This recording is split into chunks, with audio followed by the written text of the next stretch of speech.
Okay, welcome, folks, to the podcast, JB Sports Podcast. Thanks for joining us today. We really appreciate you stopping by and spending some time with us. We have a lot to talk about today. Today is we got a packed outline for this podcast, so I'm very excited. Some of these topics, they're sort of near and dear to us, and they hit close to home. Some of them are, again, just general trending sports topics. So really running the gambit today, huh, Brandon? What do you think? How you doing today? Yeah, no, it's should be a really good pod. I'm doing well, just still living in the pollen dome. So the voice still isn't where it needs to be. I did bring some hot liquid today, so hopefully that'll soothe the throat a little bit. But yeah, no, everything's good. My son is actually sick and home from preschool for the last, this is going on day number 3.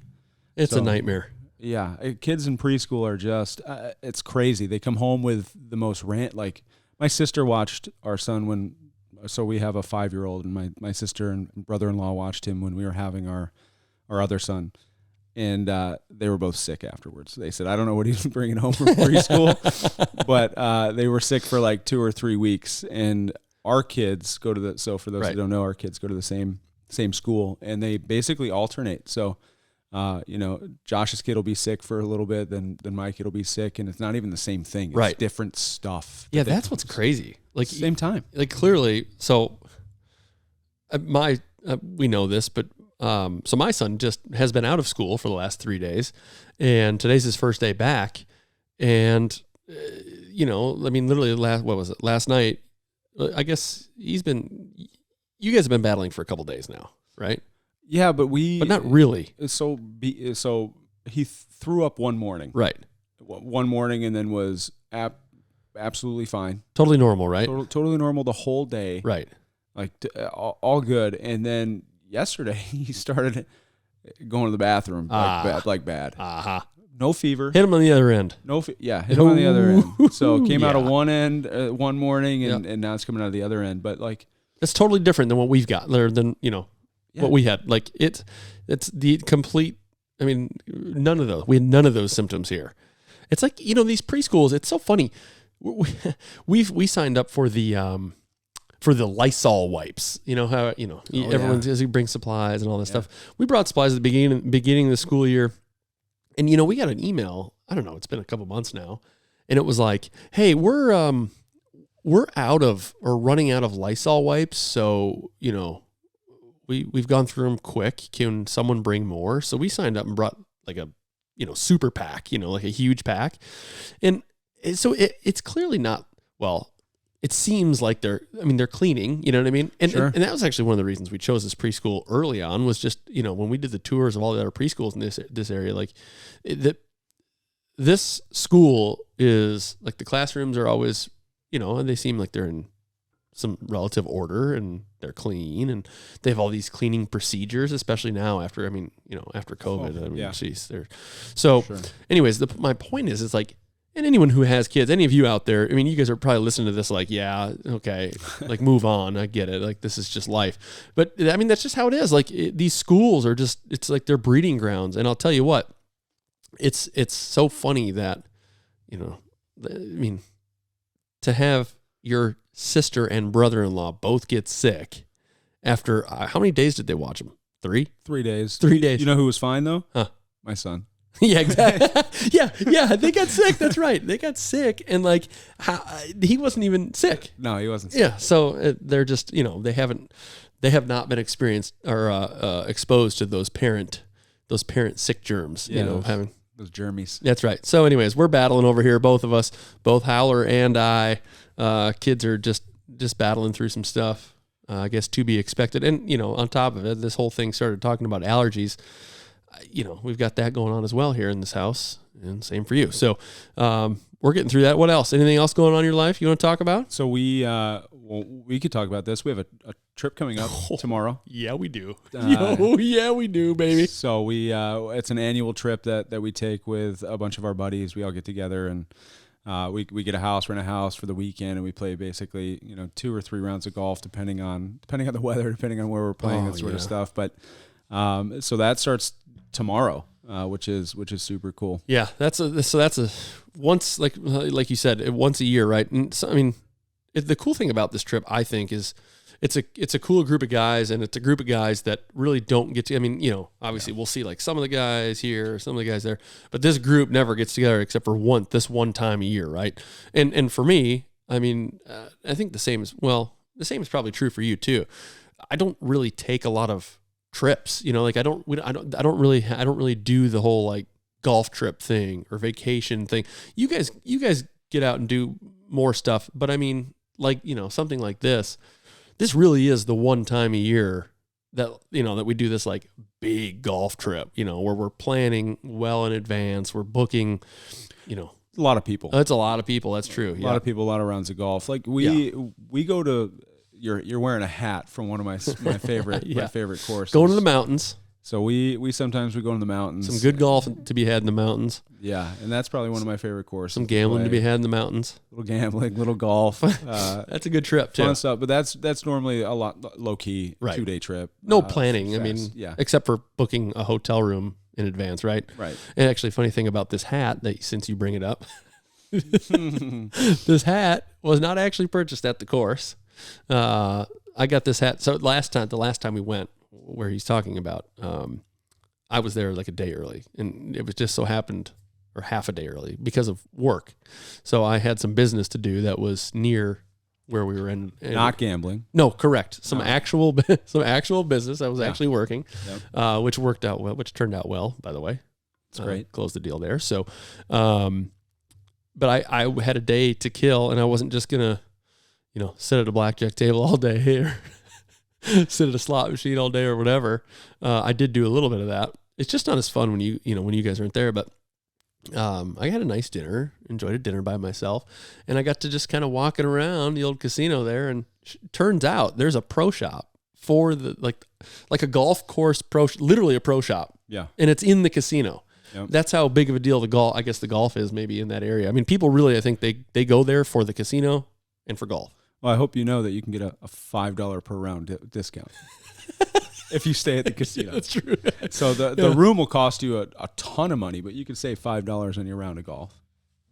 It's really nice that it's really nice that they do that for you. You are recording, right? Yeah. Oh. Yeah. I mean, no snafus this week. Yeah. Hey, if you listened to our podcast last week, you'll know that we started the show with. We were just laughing. That's basically how the show started. Yeah. And we were laughing because we had been talking. Oh, by the way, I looked it up. It was 10 minutes. Okay.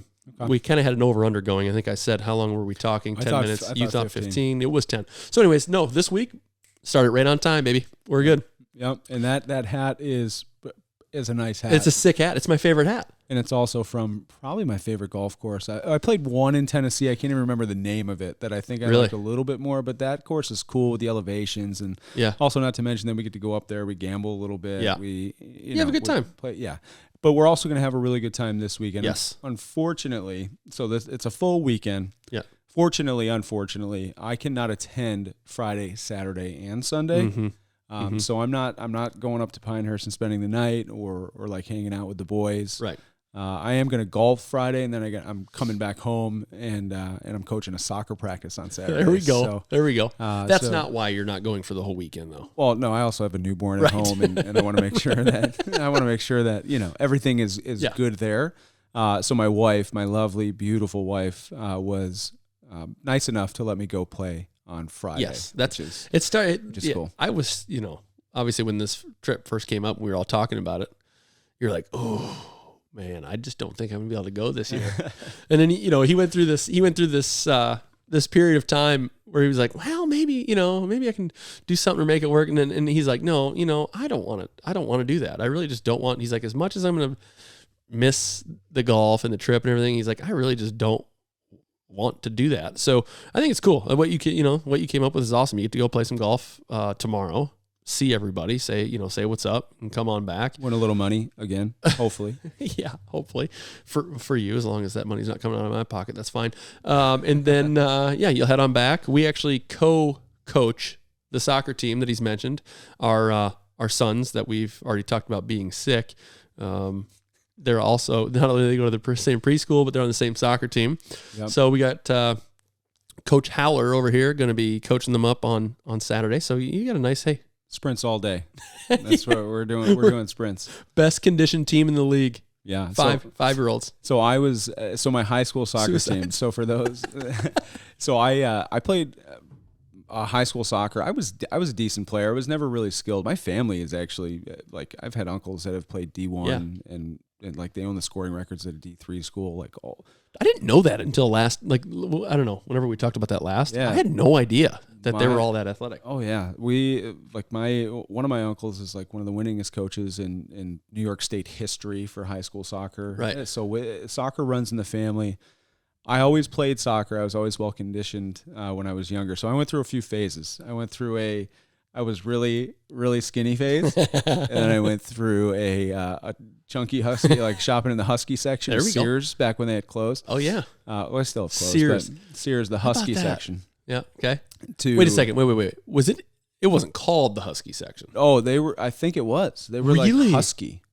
Oh, wait a second. Yeah, like boys husky. Yeah, I think I remember that. Yeah. Well, and I definitely remember like big dog clothes. You remember big dog clothes? Had them. Yeah.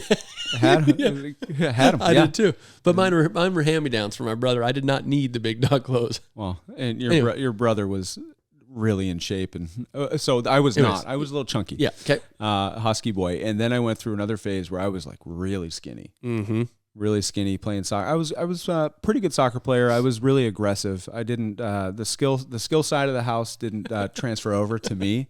But the aggressive and competitive nature definitely did. So made up for it in heart, didn't you? I was the one slide tackling everybody. I mean, like, getting punched in the face by the other team, like that sort of stuff. Like that was me, and I'm only 5'8". Like I'm not a big guy. Yeah. But nobody was going to get to the ball before I was. That was just my mentality going into it. Like if you have the ball, I'm going to get it from you. You're just not gonna beat me. Don't care what it takes. Right. Like you're going down. Yeah. Like my body would be sacrificed for I like that. to make stuff happen. I respect that. And then so that happened. So I was an okay soccer player. Nothing ever happened to it, but probably because of the skill side of the house. Yeah. You probably needed the skill side. Yeah, if I could maybe score a little bit or pass the ball a little bit better, that'd be good. But I did play defense. Heart will get you so far, Yeah, but I played well. So our coach, I went to a brand new high school. And so we had no seniors. So it was just freshman through junior. Mm-hmm. So my varsity soccer coach was actually a guy close to my hometown who grew up. He was my 7th grade science teacher too, that turned into my soccer coach and my whatever. So he was great, but he knew that we were not going to be very good. Uh-huh. Like he Well, yeah, your team has no, did you have juniors? Yes. So freshman through juniors. Okay, no seniors. No seniors. We ran. And ran. Now the story's full circle. And ran. Now I get where you're going here. And ran. And we did that because we had the largest field in the county. Like I don't know why it worked out like that, but the fields were different sizes. We had the largest field. So he was like, hey, we're gonna play in a lot of our games at home, news, obviously, guys. right? Yeah. So we're gonna be the most well-conditioned team there is, and we're just gonna try and outrun everybody. Well, we went 0-16-2 that year. So, but my gosh, were we in shape?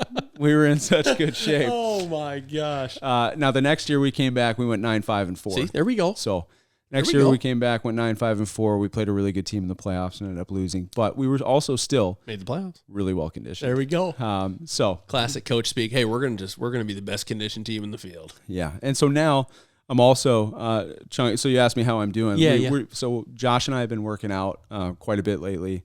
At least 3 times a week together. Every week. We've been really consistent. Lifting, trying to get a little bit stronger, that sort of stuff. We went through the bulking phase, which hasn't really stopped for me. I did it totally wrong. Dirty bulk. I was telling him the other day, it's so bad. I had my son was born, my first son was born, and my doctor said, hey, you're going to gain 15 pounds like most American males do after they have a kid. Thanks, Doc. And I said, no, I'm not. I'm going to work out every single day like an idiot. And that just never happened. So I gained 20 pounds when he was born. And then after that, The pandemic hit, started working from home. I gained another 20. And that's where I've been like hovering around, right? So stack it up. So finally it's like, okay, let's do something. Let's try and get back into shape a little bit. And, these camera angles don't really help. And so watching the pod from last week back, I'm thinking to myself, my gosh, I've been it doesn't even look like I've been working out. That was a good bulk though. Yeah, it was fun. Sure. Hey, you did get a lot stronger. So one of the things that was really good about, I think, what we did, and look, I did a dirty bulk too. Like it was all about, you remember, I was like so sick of eating and you started the cut way early. I started the cut early because for two reasons. One, I literally was just, so we did a 3-month bulk with the plan of doing a 3-month cut. 3-month bulk on top of the prior 4-year bulk that I was doing. So right, exactly. So we were lifting heavy. Like we were trying to lift heavy, improve our lifts and all that stuff.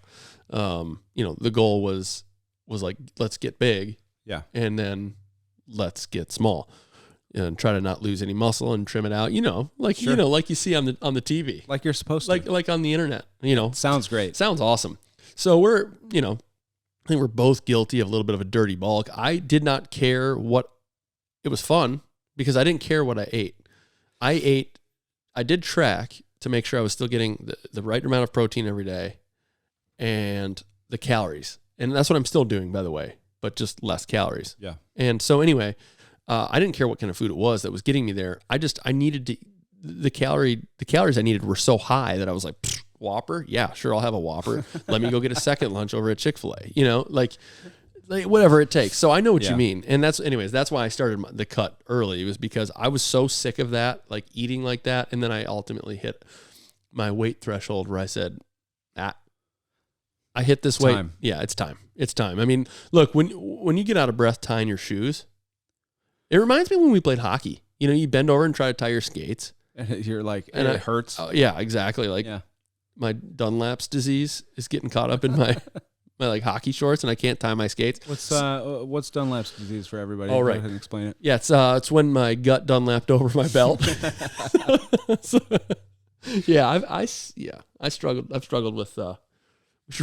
We should run like one of those. Is it Sarah McLaughlin or whatever? You know what I'm talking about? For the animals, Yeah.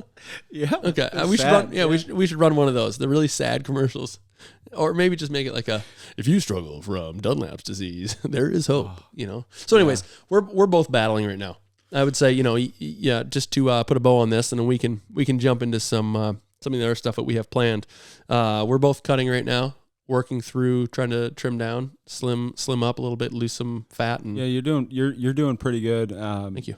Definitely. Like you can, so you can tell. Thanks. I appreciate that. I've got a month on you, so I started a month early. And I also too, I never really lifted heavy. I was telling you that before in my life. Like it's all been lower body, right? Like soccer and whatever. And I was actually a better baseball player, than a soccer player. Mm-hmm.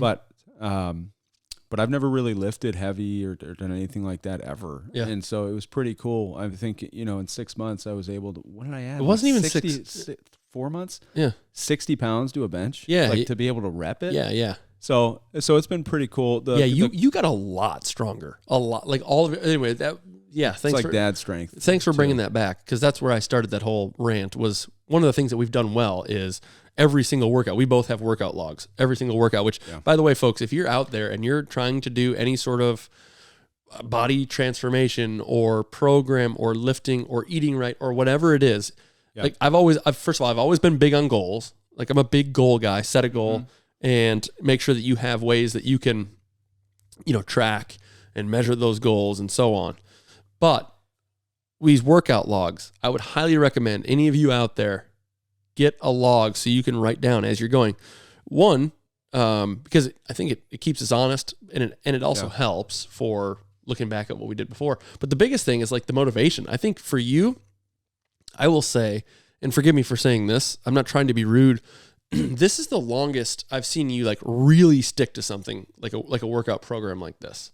Yeah. Like you did P90X, and I think you got through that, right? That was 90 days. Yeah, I dropped like 20 something pounds. That was before my sister's wedding. Of course. Yeah, of course. And then obviously, before mine I didn't work out at all. So that's good. But yes. But anyway, so you're dialed in, like you're really doing it. And looking back at your it's cool to look back in your log because your numbers are like way better. It's cool. It's really awesome. Well, I appreciate that. So everybody watching and listening gets to kind of go through this journey with us together. That's true. As we record the pods and the videos and the golf and all that kind of stuff, hopefully you'll see body transformation. Both of us, slim down a little bit. Me, yeah. I'm trying to lose 60 pounds from the start of when from the start of when we started working out. Right. So, so far I'm down 7. Hey, there we go. Hey, can't lose 60 unless you lose 7. That's right. Actually, I'm down 9 from where we started, but so 51 to go. Attaboy. Here we go. Easy peasy. You'll get there. Appreciate that. All right, cool. Let's move in for the rest of the episode here, guys. We're going to talk about we've got our sports talk like always. We've got a new segment coming to you here later in the episode, a buy or sell. This is we might rename this. Maybe we have a clever name for the buy or sell. I've got a good one for you. Go. Not name. Oh, you've got a buy or sell. You've got a good buy or sell. We don't know each other's, by the way. Yeah. Oh, yeah. Okay. So that's the thing. When we talk about, we put together the outline for these episodes. We generally will try to leave it very high level. Shock. Yeah, exactly. We want to leave it high level so we don't know what the other one's going to talk about because I think, for you guys, honestly, so it's more entertaining. We don't want this to be some big canned, scripted podcast, Yeah. So, That's why there's tangents and all sorts of stuff that we go on to. It might be a little long-winded. We got to tighten that up. We do. We got to, yeah. So we're going to do sports talk. And on the schedule for sports talk today, let's see. We have, we've got NFL, NHL, NBA. Not much NBA talk. Neither of us are really huge in the NBA, but there's a major topic out there that we probably should. Yeah. If we're going to call ourselves a sports JB Sports podcast, got to talk about it. Yep. That was a jinx moment.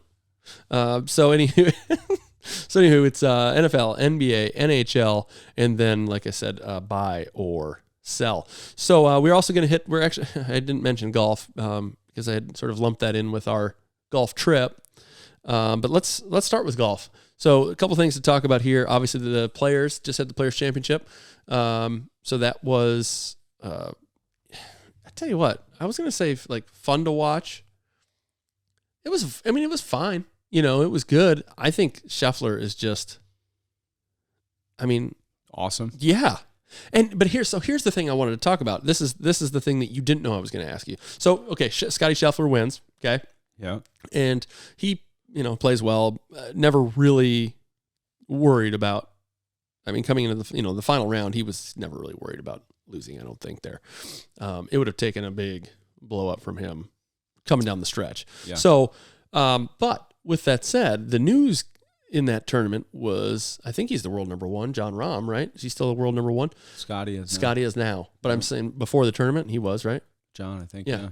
So Jon Rahm withdraws due to a stomach virus or something, right? Some illness, he said, it was early in the tournament. I think it was before we played one round. He played a round, I think, and then withdrew. Yeah. So here's the question that I was going to ask you is, Scotty obviously won it convincingly. Yes. What if Rahm's there? And you think it's any different? You think Rahm's pushing them? Do you think they're competing? Sure. Yeah. Theoretically, right? Sure. But why not? This is the thing with golf, though. It's the thing with any sport. Well, any sport. I don't know, man. I don't know. This is such an individual sport, though, right? Yeah, it's not exactly. You can take all the other sports. There's a much more team aspect. Yeah. Other than tennis, right? Maybe tennis true. and golf. Yeah, one player has a bad night in a team sport. Not a big deal. Or, LeBron is resting. The other guy should be able to pick him up. Sure. Right. But in golf, it's just head to head. Yeah. You have somebody like Jon Rahm go out. Right. And what does that do for Scotty? So right. Now all of a sudden is Scotty thinking, okay, this is good for me. Mm-hmm. Right. Like that now, or does he think, man, I really wish, he probably wishes he was there because he want to play the best at their best and beat the best at their best, that sort of thing. But him and John have just been going back and forth. Well, knowing Scotty like I do, I would say, sure. He's coming over later, right? Yeah. Well, I think maybe tomorrow. If you watch that new Netflix documentary, I think, Scotty is painted in a really nice light. Sick. He probably would come over and hang out. I would.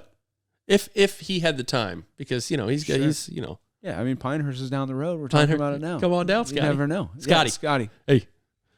Come hang out. And, the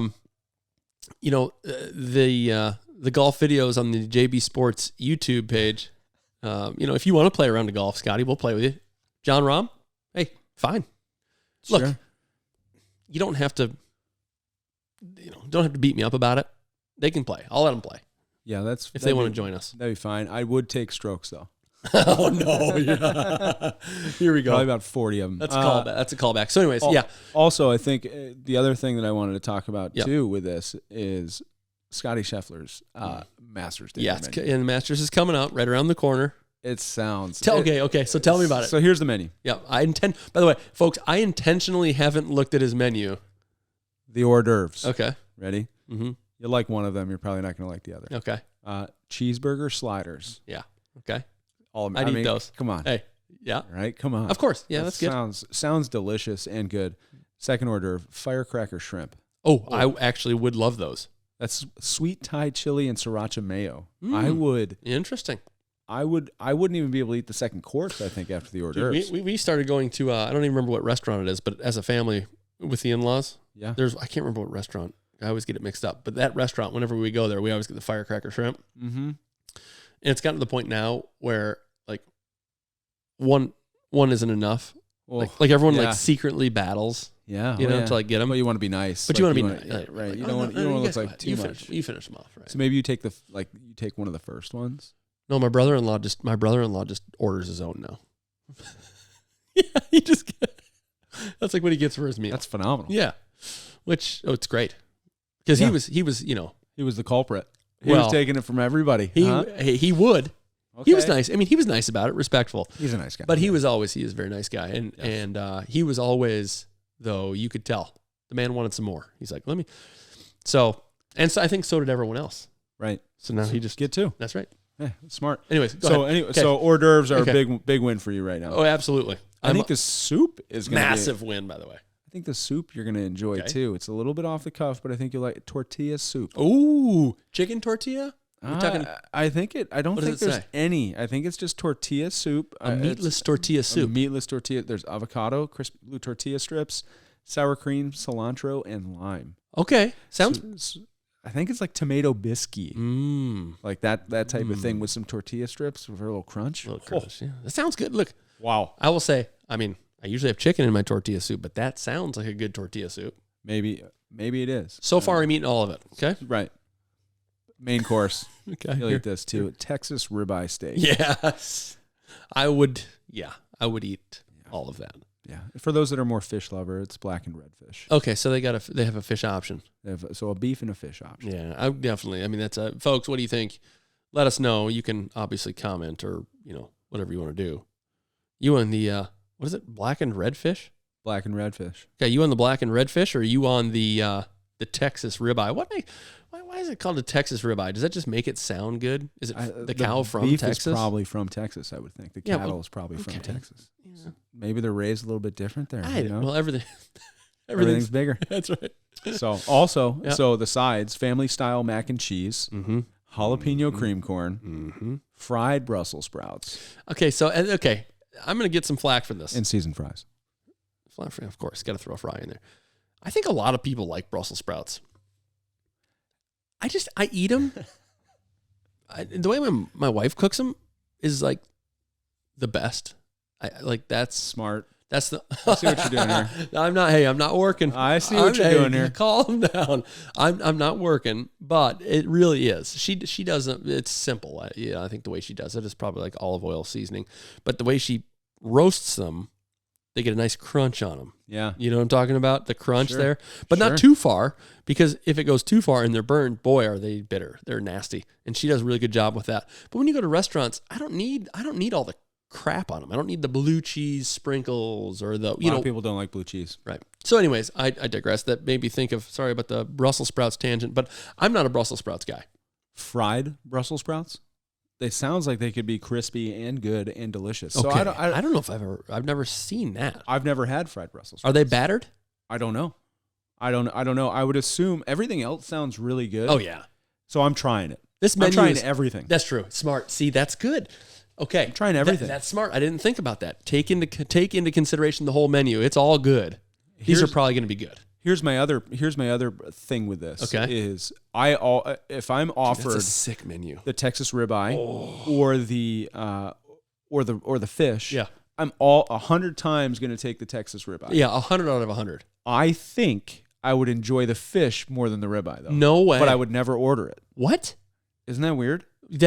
I like fish. That's stupid. Blackened fish. That doesn't make any sense, fish, dude. battered, fried, whatever. I'm a fish guy. Yeah. I like fish, but I never order it. Isn't that weird? Yeah, that's weird. Because it's almost like I don't want to miss out on the ribeye. But what are you talking about? You just said that you like. I like fish. Okay. Okay. I told you it's weird. I don't know. That I don't is know. weird. You're right. I don't know why You're do right. it. But I would probably enjoy the fish more than the ribeye, but I will never order the fish. Let me make sure I'm understanding this correctly. Yep. You consciously understand the fact that you would probably like the fish more. Yeah. But you choose the one that you know you would like less. Because I'm worried that I might like it more. Whoa. It's kind of, yeah. Well, welcome to it. There's That's some the like problem. psychology experiment or like something involved. Like there's some, like all the psychology in sales, right? Like people make decisions based on this and analysis paralysis and all these different things, right? Maybe it's social proof. More people order the ribeye, so I think the ribeye is going to be better. But in reality, I should order the fish. This is wild, dude. Does anyone? I don't think there's anything in my life does anyone else out there do something like this, where like you make a choice, knowing that you probably won't be as happy with that choice, but you do it because you don't want to miss out on the potential of that being a grand slam. That's bizarre.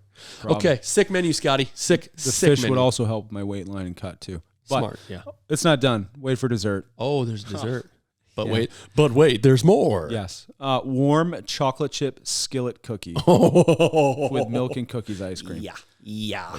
I'm a fan. We're big skillet dessert guys. Yeah. What was the one? Applebee's one?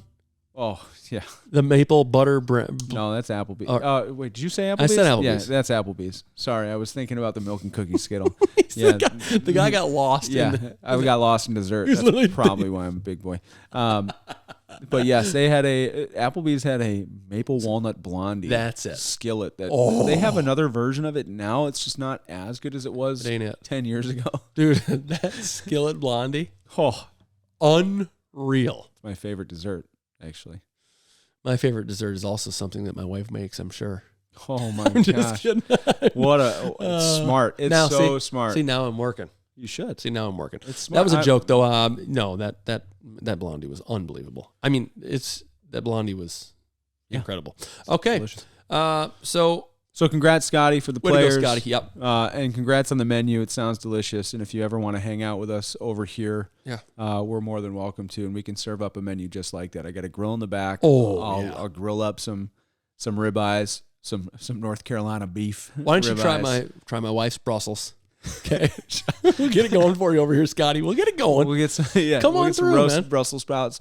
Look, if you like jalapeno cream corn, my wife's Mexican. That's true. So she could probably. We'll get you something. Maybe we'll get a habanero in there. We'll see. We'll spice it up even more. Yeah. But all we're saying is, if you want to come through, we can recreate that, and we can golf with you, and we'll play really badly, and you can play really good. Yeah. And we'll chop it up. It'll be great. Yeah, absolutely fun.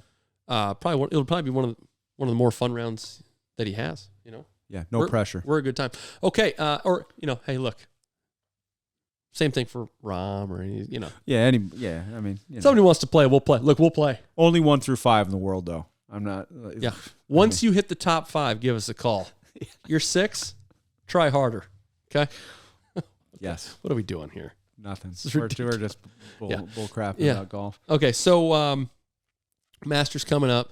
Yeah. Like I said, I don't know if the tournament would have been any different. The players would have been any different with Rom in there. I mean, Rory, he got cut. Did he not make the cut? Yeah. Right? Yeah. So, I mean, he had a bad 2 days. Bad 2 days. And the weather sucked, too. Weren't the live guys there?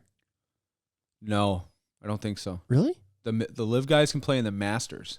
Because the past champion didn't defend his title. Mm-hmm. Right. Went over to live. But they can play in the Masters, which is pretty cool. Yeah. Okay. All right. Let's move on continue sports talk. I think that's pretty good with golf. One more thing on golf. Go ahead. I would be a big fan to watch something with Live Golf versus the PGA Tour, some sort of like Ryder Cup type format, just with the different competing. Oh man, I would be. It's got to get there. I think that's probably where it's going to go at some point. If you think about the Masters, that's what's going to be talked about leading up to the Masters. Like which tour. Which guy from which tour is going to win the Masters? Exactly. That's exactly right. I mean, that's going to be the big storyline, and I'm here for it. Me too. I think everybody will be, except for, I think the Live guys will be there for it. I don't think the PGA guys are going to care for that conversation. They're going to get sick of that conversation real fast. The tour guys. So then play better. Well, it is. I mean, win and shut them out. Even see what happens. Right. Even if they try to like downplay it. I mean, it is going to be what it is. I was reading an article the other day on Brooks Koepka about how he may wish that he never left the PGA Tour. What? Yeah, about how there was a question was posed as to how many guys who left the PGA Tour to go to Live would walk it back if they were able to. And if the PGA Tour said, hey, if they could get out of their contract with Live, and the PGA Brooks Tour said, welcome back. No. Like how many of those guys would do it now that they've been on the Live Tour for 6 months or a year? And they said Brooks Koepka would be one of those guys. They said that he potentially could be. I don't know, man. You and I were talking about that the other day. I think he was one of the guys that was he was one of the shoe-ins that should have done it, we thought. Yeah, no, he should. Right? He should. His game went like when you watch that documentary and you look at him right here, and he's telling his friends and family that he can't compete. Boy, that was tough to watch. Yeah, as a professional athlete, I can't compete with these guys. I can't compete with these guys. Like I can't do. It's like whoa. Ooh. Yeah, it's and because he used to be able to, and then he went through a bunch of injury, all sorts of stuff. But they're saying that he might be one of those guys. I thought it was a good idea for him to go to the tour because he wasn't playing well, like there was no right. He was bashing his head against the wall every single week on the PGA Tour. That was the problem, many times he played. Yep. Exactly. Now he can go to Live. It's a different format. It's guaranteed money. He doesn't have to stress about it. Team event. Right. It's just a little bit different. Sort of. But they're saying that competition itch that people are saying, right, the PGA Tour has better golf. It's where the best golfers in the world go. We'll see. It's where you should play. Mm-hmm. So when you're that competitive and you're at that point, I think, in your career, you want to play against those guys. Yeah, for sure. It's so funny, too, all the stuff now that the PGA Tour is doing since Live, has come out. Oh, that reminds me. Did you see how everyone's all pissed off about the PGA saying they're going to roll back the balls? Did you see this? No. Yeah. And guys are pissed about it. Like roll back the balls? Basically saying that they're going to roll back ball technology so people aren't able to hit it as far. I think it was PGA, the PGA or some I can't remember who said it. But yeah. So they're the reason I'm questioning if it was PGA who said that now is because I saw Bryson DeChambeau had a comment about it. But yeah, like everyone, all the golfers that I've seen are coming out and they're like, I get it, but this is the worst decision. Like, this is a terrible decision for golf. Like, this is absolutely brutal. So yeah, they're going to roll back ball technology so guys can't hit it as far. It sounds like, back in the day, goalies in the NHL, and we can switch over to the NHL soon, but goalies' equipment was so much smaller. Oh, yeah. And then it got huge. And now it's like, and you look at, but not only that, but the goalies are now huge. That's true. 6'4", 6'3", 6'5". Like, these guys are humongous wearing big pads. Right. It becomes so much harder. But think about, you can't, they're regulating that. Now they have pad size regulations. In fact, I remember Patrick Waugh having his pads measured one time because he was he kept pushing the boundaries of pad size. Yeah. So I get it. However, I think that technology is all there's so much that goes into it. It was sponsorships and who choose, which ball you choose to play, what feels better with your swing and your clubs and all sorts of stuff that I think, maybe they should. I don't. When you initially told me, I was like, this is unbelievable. I can't believe that they would do that. Now I'm thinking about it more often. Mm-hmm. I'm thinking to myself, maybe it'll level the playing field a little bit more. Well, dude, you know what they've done too is you've started to see it in order to continue making courses challenging, setting courses up differently, making them longer, right? So they're putting another tee box back basically at tour events. They're backing T-Buck. Jeez. So because guys are hitting it so far. They're carrying a 310. Right. So they're just exactly. Unlike, hey, I know what that's like. You know what I mean? If you guys checked out our last YouTube video, I don't. JB Sports YouTube page. Anyways, all right, good. Let's move on from golf. I'm going to hit NBA just really quick. It's not, we're not going to spend much time in this at all, but folks who follow the NBA and some who don't have probably seen that Ja Morant is, I guess he checked into or was entered a counseling program, but it just came out that he is suspended for 8 games without pay for like a breach of, player conduct or whatever in the NBA. And so if anyone hasn't seen this or doesn't know what we're talking about the social media video that Ja Morant posted of him waving a gun around in a nightclub, which tough. I would say that's tough. Yeah. I don't know him. I don't know anything really about him other than highlights I see on ESPN. Looks like a damn good basketball player. Yeah. Yes. Very, very good basketball player. I just, and the other thing too, dude, I will never sit here and say, I know what it's like to be him or in his situation or what his life is like or any of those things. Yeah. If I'm on the outside looking in, logically though, I would say, hey, probably shouldn't be waving that thing around a nightclub. What are you doing? What are you doing?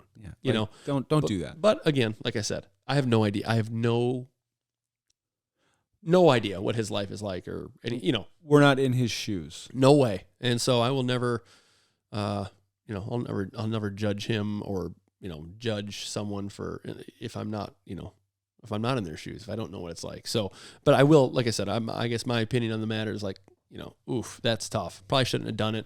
Clearly he got the 8 games without pay. I think he's away from the team indefinitely while he gets this help that he's seeking. Enters that counseling program to deal with and cope with stress in a better manner. Yeah, that was his initial statement, right? Which was a little. So let's talk about this. So instead of just saying, Ja, what are you doing? Like that's a dumb decision. Yeah.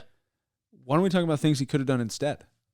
Right? So let's offer our ideas instead of judgment, right? So I think some ideas like he could have done. I'm just thinking, not carry a gun into a nightclub, right? Or if you do carry the gun into a nightclub, don't post it to social media. I think could have been a good, right? Waving it around. Yeah, don't do that. I think would be a good thing not to do, or pay somebody to have a gun, right? Like if you need a gun and you want to feel protected and that sort of thing, pay somebody or a few people. Have a guy. Yeah, I have got a guy. Few guys. I got some guys for that. Yeah, have a few guys that can do that. Don't go out to a nightclub. Right. There were reports that there was a team meeting where they talked about how they needed to get a little bit more serious in a playoff push that night. Yeah. And then he went out that night. Went out to the club. So don't go out. So I think there's a few things that he could have done. Easy for us to sit here and say that though. That was my point, right? Like, yeah, and that's why I'm not saying, I'm not judging him for that. What I'm saying there were options. There are other options other than doing that. The first probably would have been not to post it on social media. Maybe just don't do that. Yeah. Right.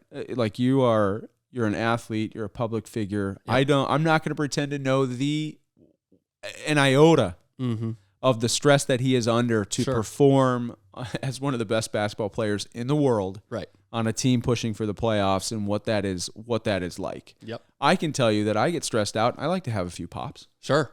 Absolutely. I stressed out at work. I get stressed out being a parent, whatever. I like to have a few pops too.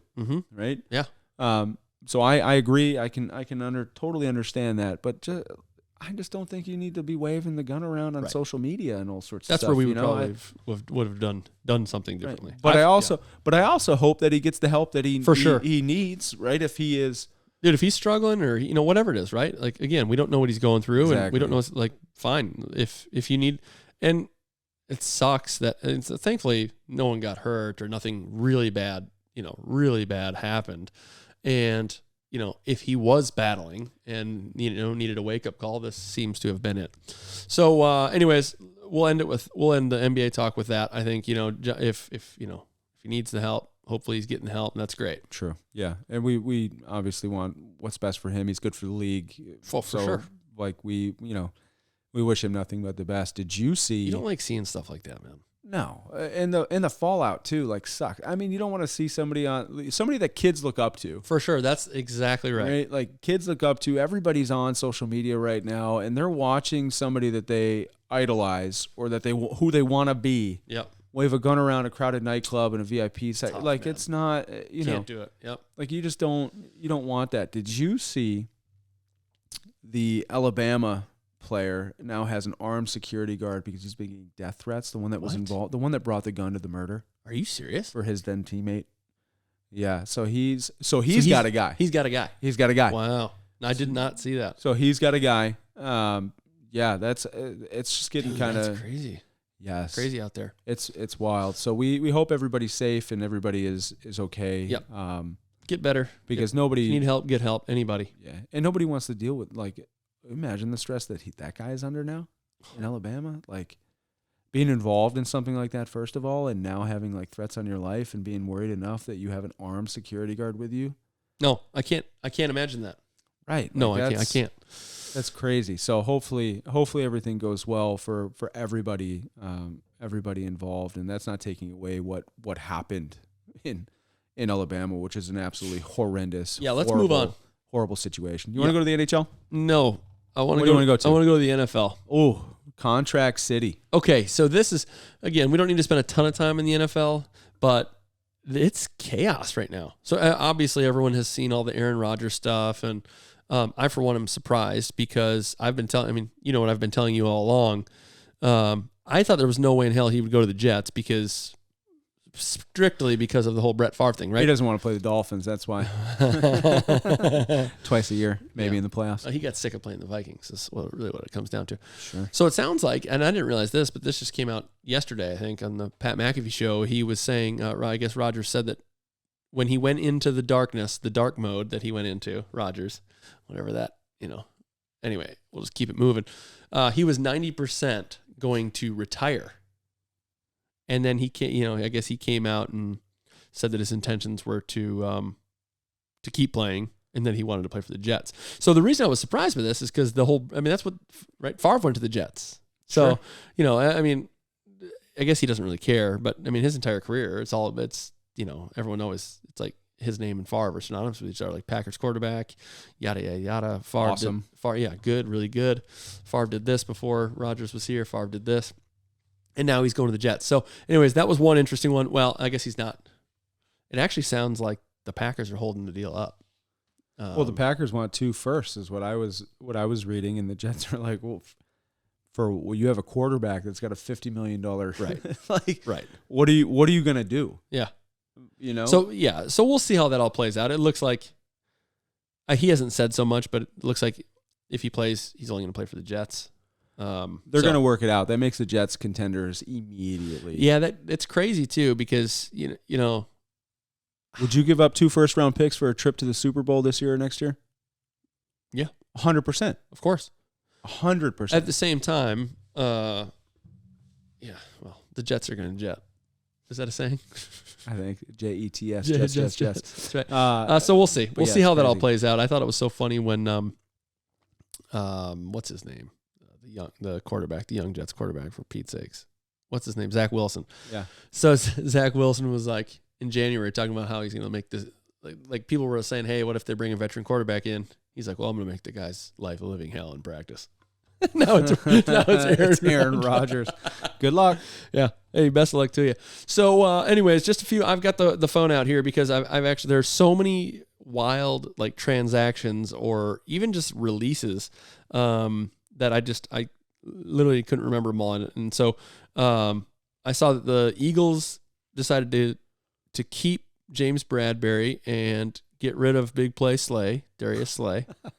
Former or future Viking. Oh God, we need help. We need help at corner so bad. We did just sign a quarter,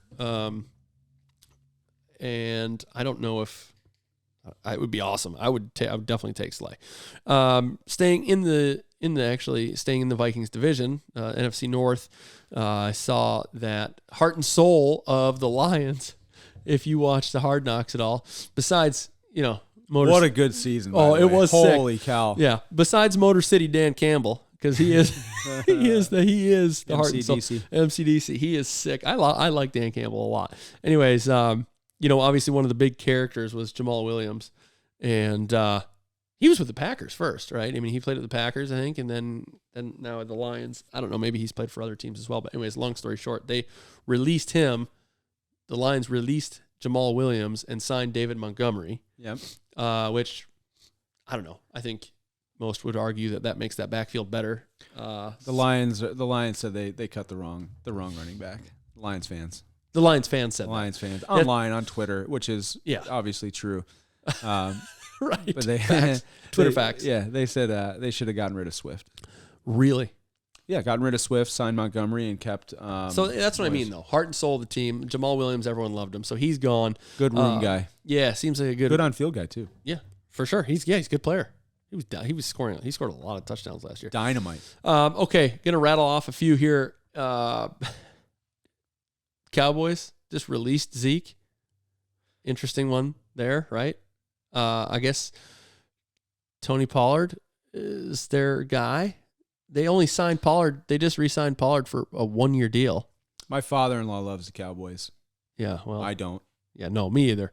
This is obligatory Cowboy talk, though. America's team. America. Sure they are. Sure they are. It looks like Juju's going to the Patriots. Juju Smith-Schuster going to the Patriots. Going to get locked down by Ramsey every game against the Dolphins. Here we go. Or Howard, whichever. Yeah. Hey, pick your poison. Pick your poison. Whichever one you want. The Dolphins could be good. Could be. I saw the Red Rifle. Andy Dalton is he's going to go to the Panthers. Let's see. What was it? 2-year deal, $10 million with $8 million fully guaranteed. Who are you thinking the Panthers are drafting first? Probably Bryce Young.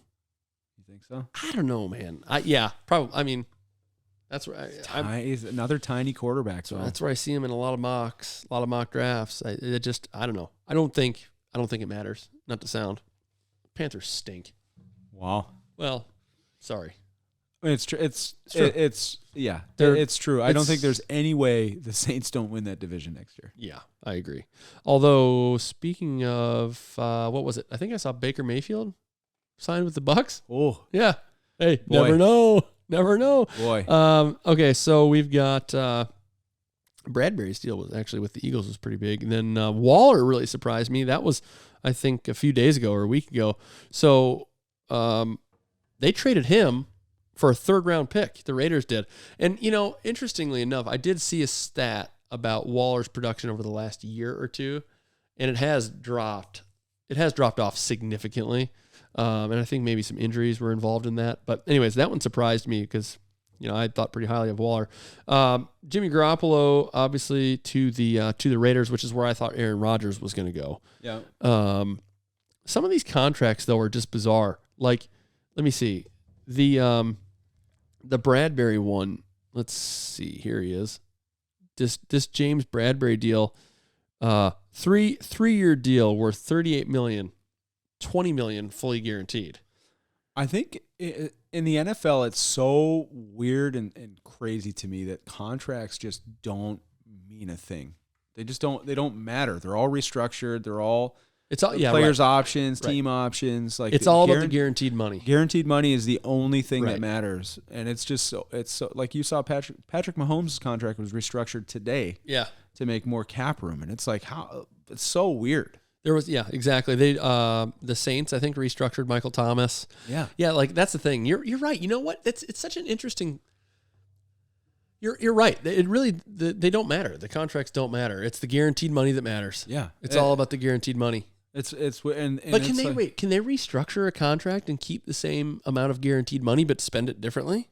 Yeah, that's how they restructure them. Is they put it instead of being salary, it's bonus, which doesn't count against the salary cap. Well, what I meant was like I guess the question was stupid, but I guess what I was getting at in my head was, let's say you signed a 3-year, $38 million deal. Yeah, $20 million is guaranteed. Okay, they could restructure. What I was thinking is they could restructure the entire 38 as long as they keep the 20 guaranteed. Yeah, he's getting paid. The person's getting paid. The player's getting paid $20 million no matter what, regardless. Whether they cut him, don't cut him, like doesn't matter. So much freaking money in the NFL too, man. God, there's so much money in the NFL. Aren't these contracts are just wild? Except if you're a running back. Yeah, that's true. Running backs, well, I think that's probably unfortunately tough position. Yeah, tough position, durability thing. I guess is what they'd say. Yeah. But it seems like it's such an important position. Like, oh my gosh, yes. Hey, what position you draft in first in fantasy every season? Quarterback. Are you really? You sucker. You're that is brutal. I'm a running back guy, running back first guy. So anyways, that's it for NFL folks. We just wanted to run through. I had to talk about it's just so crazy. Some of the big names that are being released, and I mean, you know what it reminded me of, if anyone's an F1 fan, F1 racing fan, in F1 every year.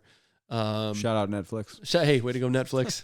Netflix does it again. That's actually, I've had a few friends over time who have like mentioned F1 to me, and I've always just been like, yeah, okay, cool. You know, whatever. But I watched that Netflix series, and I tell you what, I watched every race last season, and I am all in, boys. All in. It's sick. I freaking love F1 now. But anyway, they have something every year. They call it silly season, which is like when all the drivers' contracts are up or coming up, or they're talking about like this driver going to this team and this driver reshuffling to this team and this driver being out. Anyways, that's what this NFL reminds me of right now. Like the NFL right now is freaking crazy, man. Like, yeah. And then, I think what's so funny too is I've noticed, I think Rappaport or Schefter or somebody, they're starting to like troll people because there's so much news coming out. So like the one I saw, obviously there's all this stuff about Rodgers, and I saw, he tweeted, I can't remember if it was Rappaport or Schefter or somebody. Schefter. Was it Schefter? You know what I'm talking about? Yes. Schefter's like, the news that Packers fans have been waiting for. That was like the first line of his tweet. And it was like, the Packers have re-signed. And it was like, I don't know if that was Schefter or not. I thought you were going in a different direction. Packers have re-signed star kick returner Nixon for a 1-year deal. So it's just the NFL's funny, man. It's crazy right now. But I thought you were going to go with how Rodgers told Schefter to lose his number. Oh no! In a text, yeah. No way. Schefter, I guess, was trying to confirm. I didn't listen to the Pat McAfee interview with Rodgers yesterday, but I guess Schefter was trying to confirm a story with Rodgers, and Rodgers basically said, "Lose my number. Nice try, though." No way! Yeah. Wow. Yeah. And then Schefter posted it, which is cool. It's nice to be able to, for sure, make fun of yourself every now and again, not take yourself too seriously. That's right. All right.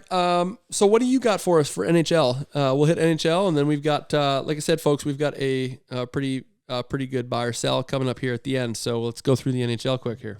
Yeah, we can. So we can talk about the Eastern Conference for a little bit. I think there's a pretty decent wild card race going on still. I think there's a couple teams starting to pull away a little bit, but it's interesting with the Islanders and the Penguins. And so if you look at first round matchups and that sort of stuff, and obviously we're a Canes podcast, and the Canes are in a battle right now for the Metro Division. They just had some really tough news. Freaking blow it. I just won last night. The Devils lost last night. Yep. So there's a little bit more, or 2 nights ago or whenever I can't remember. What day is it?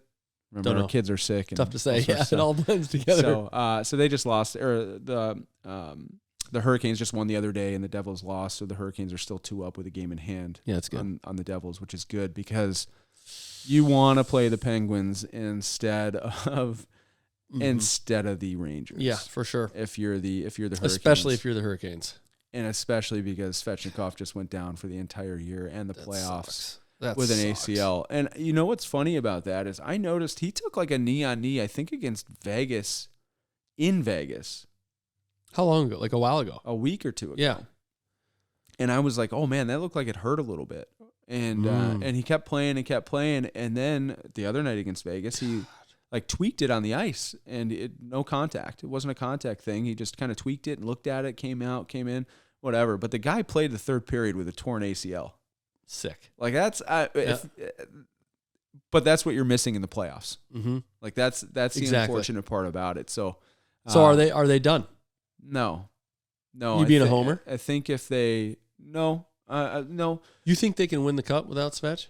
I think Svech wouldn't have been the reason they won the cup. And so, yes, for that reason, I don't think that they can win the cup regardless. Like, Right. going Just like back we to talked about. last Right. podcast, Right. they need a little bit, right? But I think they can go just as far as they were going to go with or see. without Svetch. Got it. Because Eastern Conference their Finals. defense is so good. Their defense is Right. so good. They get so many points from the back end. Now if their top four, if anybody in their top four defensemen go out, Oh yeah, defense. Yeah, they got a big problem. A big problem. sure. They got a problem now with Chatfield out. Chatfield's been sick all year long. He's their fifth defenseman. Yeah. And they got an issue right now. Because So you lose a top four D-man, you're I think they're done. Yeah. DeHaan came in, had a couple turnovers basically that resulted in a couple goals.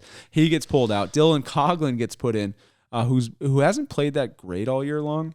However, the other night, I thought he played a great game. Yeah. He was physical. He was shooting the puck. He was doing all sorts of stuff. So it's interesting in the hockey world. I think you want to play now. Now, I said that you don't want to play the Rangers in the first round, but the Rangers are basically a 500 team over the last 10 games. But But I think they're going to put it together. They also have Sorokin, and he gets hot, that sort of stuff. So I'd much rather if I'm the Hurricanes, play the Penguins in the first round. and the Canes just have like a mental block with the Rangers. Like that's They did with the Bruins too, yeah. and that is now gone.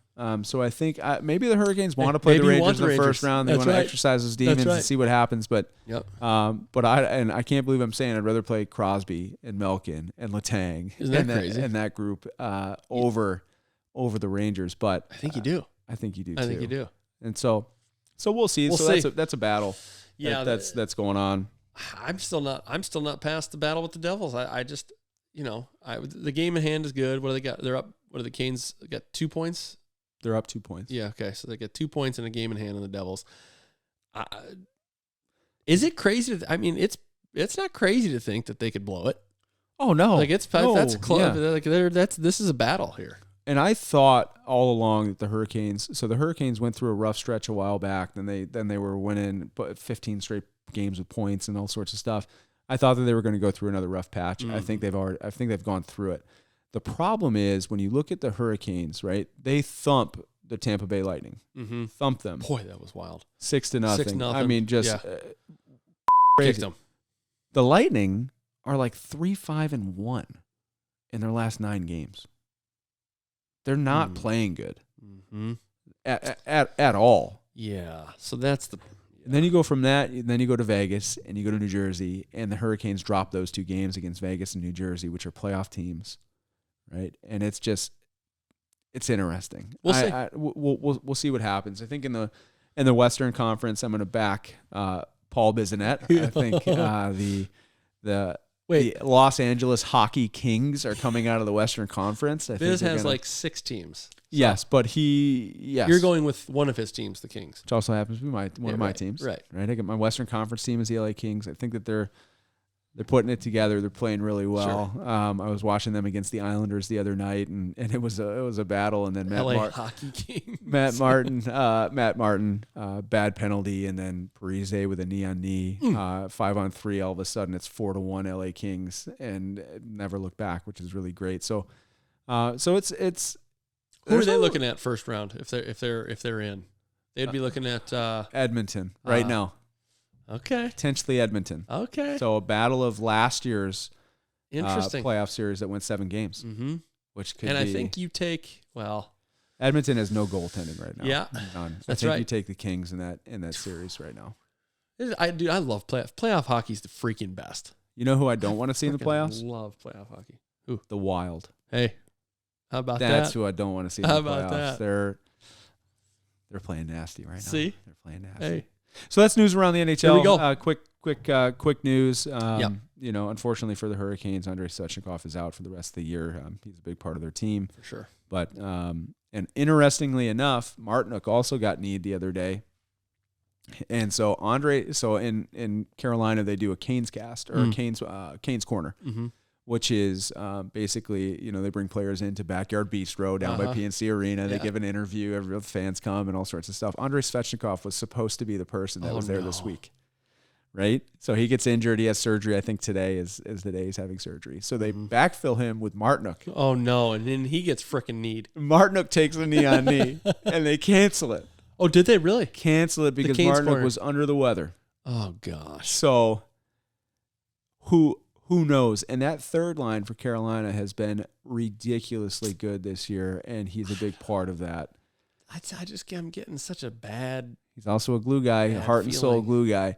I was watching the game the other night when Martinook. So this is an interesting take for me, and it also will lead into my buy-sell too, which we can go through soon.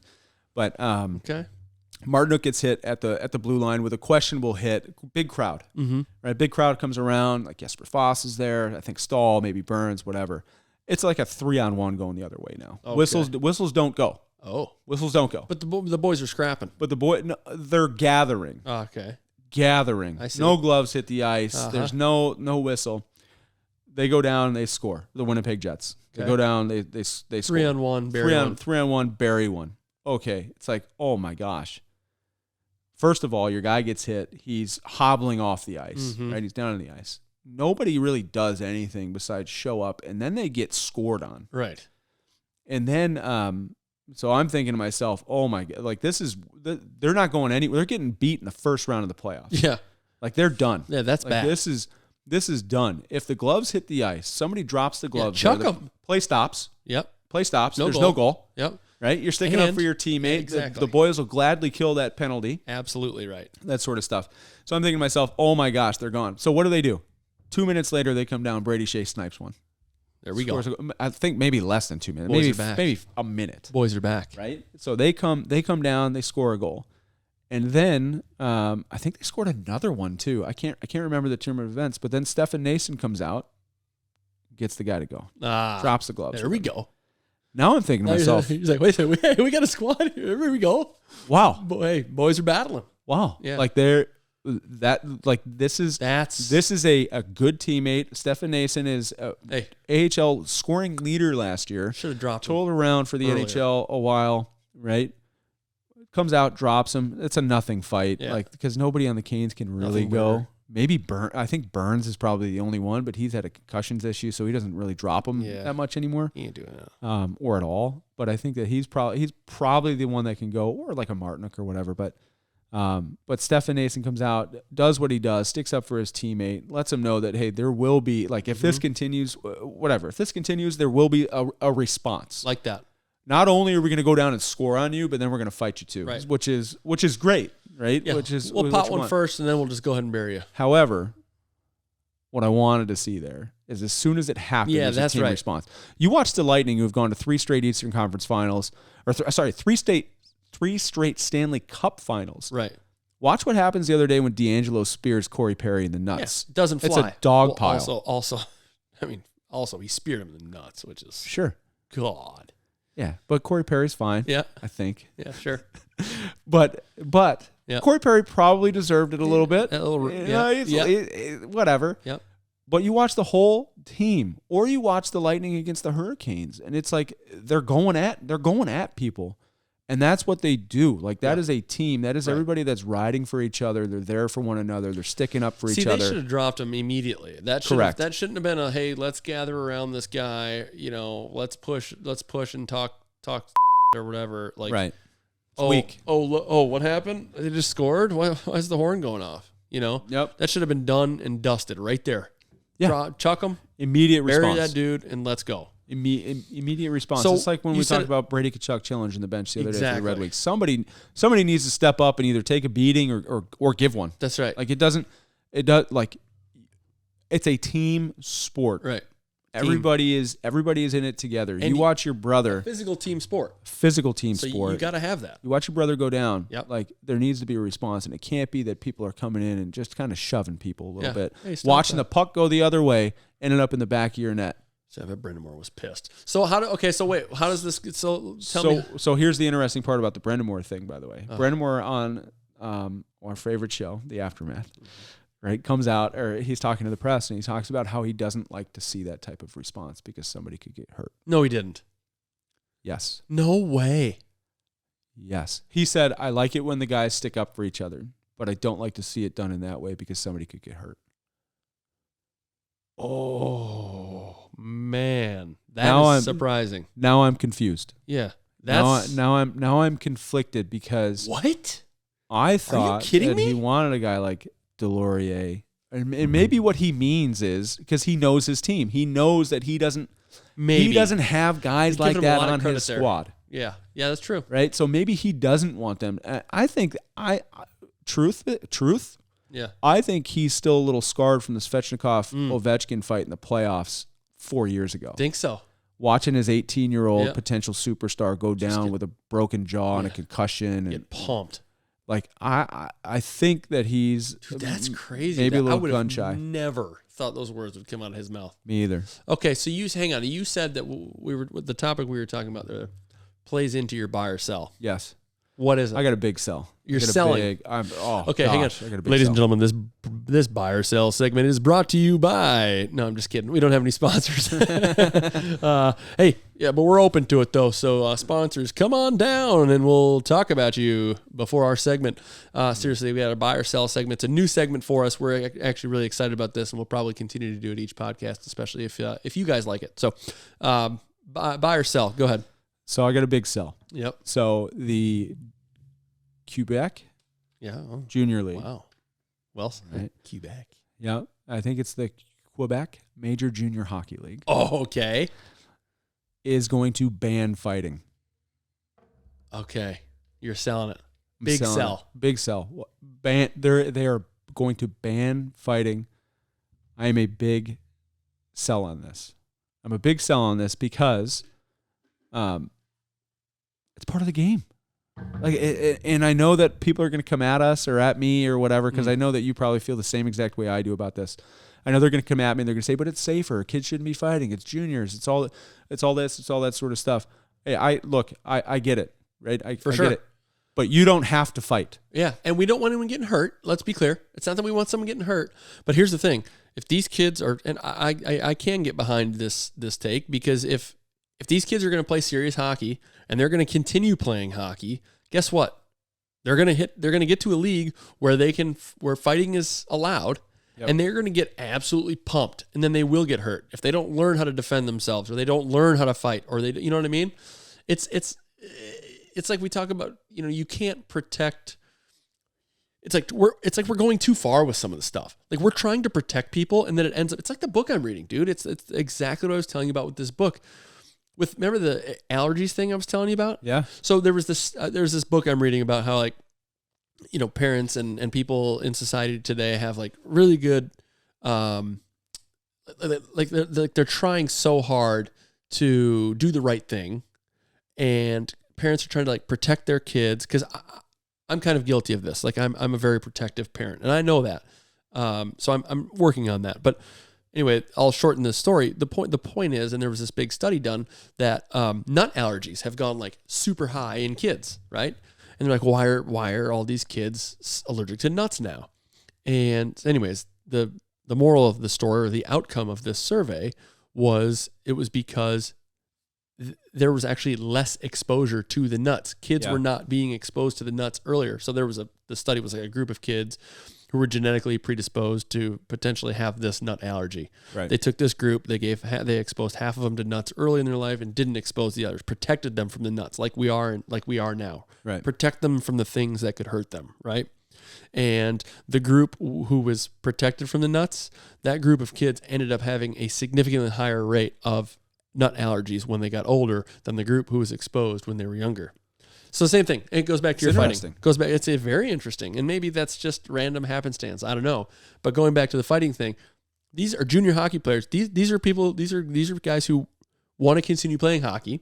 Yep. They want to keep pursuing that, that dream or whatever it is, in whatever way they go. They will reach a point where they can fight. Correct. And they're going to get hurt if they don't know what the hell they're doing. Correct. So I'm with you. Sell it. So I sell it big time, and I sell it for the team aspect, like we were talking about with the Hurricanes and kind of what they need. I sell it for the game policing itself. Like, regardless of what you think, if you know that somebody on the other team can punch you in the face, think about this. Yeah. Okay. Right. I'm gonna be on my better behavior. Oh, for sure. Right. Especially if I'm unwilling to engage in that type of play. Oh yeah. I'm not going to stick somebody. I'm not going to do something, because I'm still going to get angry and frustrated and competitive. Correct. And I'm going to want to go at somebody. But I know now that I can also be punched in the face. Right. And that person would get a 210 and a 5. Yeah. Right? Not banned, a 210 and a 5. Right. Right? So I know I'm gonna be a lot better For sure.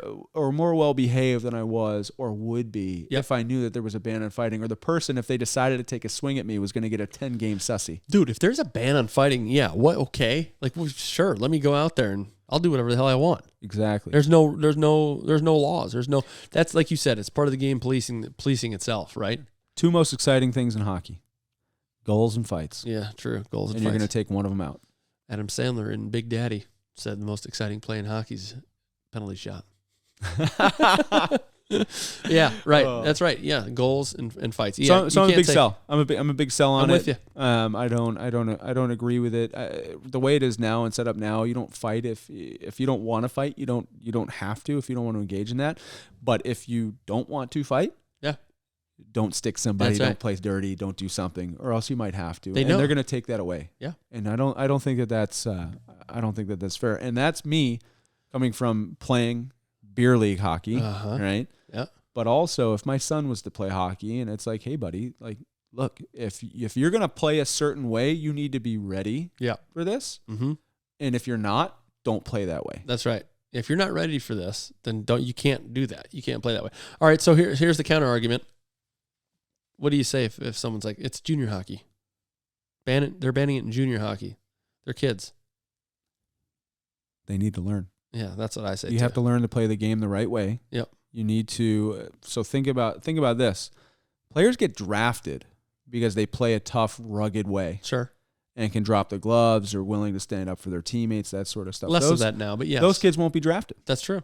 Right? That's true. Like you can't see the full skill set because, like it or not, it's still like it's part of the game. Aggression, competitiveness, part of the game. Fighting, part of the game. Yep. That sort of thing. I think they're trying to remove something that helps to alleviate that other dirty work. Yeah, it is part of the game. I mean, that's just the fact. And so I agree. Like we don't want anyone getting hurt. Right. It's not about people getting hurt. Like, you don't want to see someone get into a scrap on the ice and get seriously hurt. Right. And they are in juniors, but they're a little bit older. They're not right. mighty mites. Right. Like, I don't want a 10-year-old fighting other 10-year-olds and that sort of stuff. Right. But when you get into that that's a competitive league. Correct. People are being looked at by professional scouts. Right.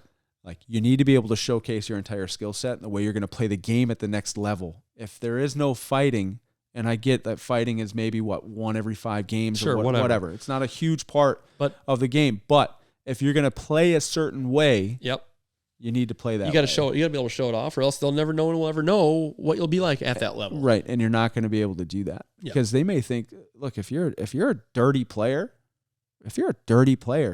there needs to be some sort of repercussions other than the ref blowing the whistle. For sure. No, absolutely.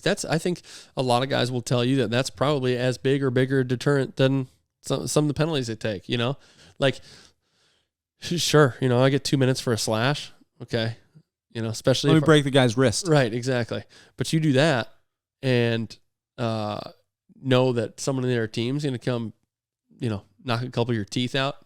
People are going to be like, yeah, but that's not going to happen. That doesn't happen now. And it's like, yeah, you're right. It doesn't happen now. Why do you think that is? Right. You don't know what it's going to be like. And neither do I. But I know what it's like now. Right. And I know what it's like to play the game a little bit. And I know that if I'm going to do something dirty on the ice, somebody's going to come calling. Yep. And I don't want that. Yeah. Right. Right. And so, but now. Or I do. Or you do, and you want to do whatever, or you're the guy that's coming to call. That's fine. But but I know how to do it. Right. But now I can do whatever the heck I want. Nobody's going to come calling. Mm-hmm. It doesn't matter. The ref's going to blow the whistle. It's fine. Mm-hmm. They'll kill the penalty. They'll do whatever. But that guy's might be out for the game or whatever. Right. Like I don't like it. I think it's soft. No, you're right. And I want to sell it big time. Sell. Okay, mine is actually we're both selling this week. Okay. All right. This is going to be a bit of an ironic sell for both of us. Oh, boy. I am selling car buying and the car buying experience. Oh, God. Okay. The reason I said this is ironic, Brandon and I, this is actually how we met, 12 plus years ago, is we were both selling cars. And it's just having seen that side of the business, knowing what we know from our relatively short experience. I mean, neither of us were there all that long, but like we learned everything that you need to learn as far as car buying goes. The funny thing is, folks, if any of you have bought a car, new or used, from a dealership, and I mean, you know that you got to plan your freaking day around it. Yeah. 4, 5, 6, 7 hours. I worked deals that were, I literally met the customer in the morning, early appointment, and I was with them all day. Yes. Took all day to get the deal done. You too? Yeah. Yeah. So like that sucks. No one likes that. But here's the crazy thing, folks. It's not that complicated. A car deal is not. It's complicated in the sense that there are like several levers to pull, you know, and there's like interest rates going on and car price going on, trade-in value, right? Yeah. So there are so many different levers to pull. But at the end of the day, if someone wants to pay, like they want a monthly payment of X, okay? Sure. It's pretty easy to figure out how to get there, or if you can get there or not, right? Yeah. And the same thing goes if someone wants to just buy a car outright for X. Yeah. It should be like, hey, can't do that. Like, sorry, we can't go that low. Yeah. Or, you know what? Sure, we can go that low. And it's just not like that. So Brandon and I both recently got new vehicles. Mine was, I had to, my previous lease was up. And so I needed to make a decision. And we have connections to our old dealership. Yep. And so for me, I leased a new truck from the same dealership that I always lease from. And so for me, I went straight to the new car manager. He's a guy we used to work with. He's great guy. Great guy. Yep. Really, really like him, actually. And I trust him, which is big in the car business. So we go back and forth via text, an email or two, right? With numbers. It's all like it's not a negotiation. We know, I'm like, hey, this is what I need. Can you do it? And he's like, no, this is what I can do. Yeah. And it's a pretty straightforward process via text, right? Yeah. Because I know what we're talking about. The deal is done. Okay, I'll come on Monday and buy the truck or lease the truck, right? Yeah. I was there for 4.5 hours, dude. 4.5 freaking hours. How does that happen? I know, dude. Okay, all right, calm down. I know the business. Yep. I know the negotiating side of it. I know what they're thinking about. I know what they need. Whatever. I got all that done ahead of time, so I wouldn't have to freaking worry about it. Wouldn't have to do it at the dealership. Even though I was working with someone that I know and trust, I knew there would still be some of that because that's the way it is. And it wasn't negotiating. It was like, hey, I need to pay this. You know, and of course, first it's like, no, but I can get you to pay this. And I'm like, no, I'm not trying to negotiate. Like, this is all I can pay. Yeah. So anyways, we do all that. We get the numbers. I text them, okay, I'll buy it. This is the right number. I'll see you on Monday. And it's 4.5 hours, dude. Yeah. That is asinine. That's brutal. You know what? You know what's crazy too is like you would think those 4.5 hours was like, oh, you got to wait an hour for detail or like whatever. It's not even that. It's not even that. The truck was. You're like sitting in the lobby, going over. You got to do the rewrite. You got to do the numbers. The truck was in the showroom, detailed. They already had done ahead of time for me. Well, such a nightmare. My family was in the car. So in addition to being a soccer family, we're also a car selling family. Yeah. Like my grandfather owned an Oldsmobile dealership. Uh-huh. Way back in the day, my uncles and stuff, but whatever. Wow. Yeah, they were both, big in the car business, sales managers, general managers, that sort of stuff. And so I get into the car business too with you, and I was thinking to myself, okay, this is cool, right? Like I like working with people, I like cars, like things are super good, but I left the car business because of the same reason people don't like buying cars. Like you don't control the situation. You're basically a middleman. You're going from the desk back to the customers in the office, and it's one of those things that like if you just gave me the power, told me, hey, you can sell this car, truck, van, whatever it is for this dollar amount. Right. Don't anything go below above this. Or anything above, I would just negotiate the deal myself, be done with it in 10 minutes and figure, and then they're in finance. That's right. right? But it's everything just takes so long. We pre-negotiated our deal too before we went into the shop, Right. and it took probably 5 hours. Dude. So get this. But I had a great experience, by the way. Like, I'm super happy with our last purchase. But also, if you are a car salesman, a car sales manager, and like, the process takes forever. Right. I had the greatest salesperson. Like, she was amazing, made us feel comfortable, right? Like, my wife is nurse. Like, it felt really good. Yeah, that's good. Where those 4 or 5 hours wasn't brutal. Okay, but like, here's they were the thing. great. They weren't brutal also because you probably weren't doing much negotiating during that time. It was just getting everything taken. But I was there with a 5-year-old, a month old. Could have been brutal. Could have been really bad. So my two points to selling the car buying experience are, one, it takes for frickin' ever, and it really shouldn't. It doesn't need to. Okay, dude, I told you the whole deal was done before I even went in. Somehow, when I get there, we have to go through the whole spiel again, and it's reviewing the numbers. The numbers weren't exactly what we had agreed upon. So now I'm like, no, this is too much. We said this. Should have just been credit app, finance, done. So then once we finally agree on the numbers again, I go to finance, and the finance guy's doing his thing, which is cool. Like, he was really cool. He was a nice guy. Selling you stuff, yeah. He's trying to sell me his stuff, and he knew that I knew, like, because trying to sell things. And so it's fine. I was like, hey man, no thanks. Like, I'm good on this stuff. But one of the things he was trying to sell me was supposed to be in the deal already. Yeah. The oil change package. So part of the price I had negotiated was the oil change package. Okay. Wasn't in there. And it wasn't in. Ugh. The finance guy's trying to sell it to me.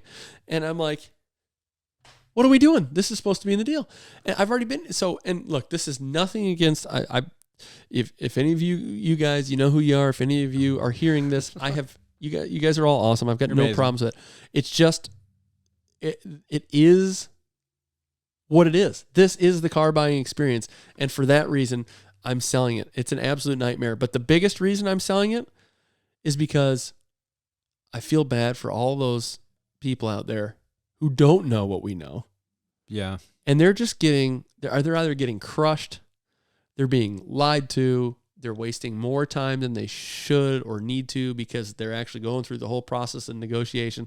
So the whole thing's even as sales. So it's interesting because even the salespeople don't really know. Like, you never really know how much money the dealership's making. Right. You never really know what landed cost is. Mm-hmm. You never really know because then there's holdback and there's all sorts of, and then they're pointing you on the interest rate, which is still a practice that they do, by the way, which is crazy, absurd. I think it's gotten a lot harder to make money that way with the internet. Like, it's super easy to negotiate a car deal now. Right. It's super easy. Way easier than 12, 15 years ago. You don't even have to go into the dealership. Right. Although really good salespeople. That's right. Right. And you're talking about like what people don't know. Really good salespeople will get you into the dealership, right, and they will keep you there until you buy the vehicle. Come on in so we can see your trade in person. Right. No, you don't need to see the trade in person. No. Like, you've seen all this. Like, you don't need to see it. Like, you can give me a number over the phone and then verify it when I get there. Right. Or I could just go to CarMax and tell you what CarMax gives me because they do everything online. Like, it's or Carvana or any of these numbers. Like, by the way, if you're negotiating a car deal and you don't get an appraisal done at CarMax first, you're doing it wrong. Like, yeah, you ought to. It's first of all, it's free and quick and easy. Yeah. And now you have leverage to negotiate your trade. It's at least a baseline, right? It's a baseline. Now you know, and they can potentially give you more money. And from what I found, CarMax is pretty fair. Yeah. On their values for what they're buying your vehicle for. Yeah. Now they sell them for more. Right. Of course. Right? But they're fairly, they're pretty fair with your value, and it aligns with like the black book, the blue book, exactly, all sorts of stuff. So folks, if you want car buying advice, hey, we'll be glad to give it to you. Hit us up in the comments, DM us. Seriously, because there are so many different little things that you can do and little levers that you can pull. One, it'll give you credibility so that they know that you're not getting pushed around, and two, it'll help your deal. So anyway, that wasn't supposed to be. Won't shorten the time though. Yeah, well, unfortunately, it will not. Shorten it still takes forever. I am selling the car buying experience. So that's it, folks, for us this week. We have our let's see. Yeah, we will be on them. We will both have teed off 24 hours from now. So we will be swinging them. Unfortunately, folks, we might have some shorts or some clips coming to you on the JB Sports YouTube page. Don't forget to head over there and check out all of our latest videos. We've got some really cool golf videos and some other content coming up there for you guys to enjoy. So head over to JB Sports on YouTube. Unfortunately, we will not be doing any full rounds or challenges on this trip. It just doesn't work with the dynamics of the group and everything, and it's again, this is more of our once a year opportunity to just unwind. Yeah, kind of go hang with everybody. But well, I'm sure you'll still see some videos, maybe some social media stuff. You can of course follow us on all of our social media channels. Sure, we'll talk about it next week. We're definitely we'll let you know how it goes. I am a little worried about the weather. So you're playing tomorrow. The weather looks pretty good. Saturday it looks wet. It looks really, really wet, which we'll see. Get the rain gloves out. Get the rain gloves. I actually do have those in my bag. So, folks, head over to JB Sports on YouTube. You can also follow us at JB Sports Official on Instagram. That's JB Sports Official on Instagram. Bing, bang. And, it'll be a good time. So, thanks again for joining us on another JB Sports Podcast, and we'll see y'all next week. Thanks everybody. Bye.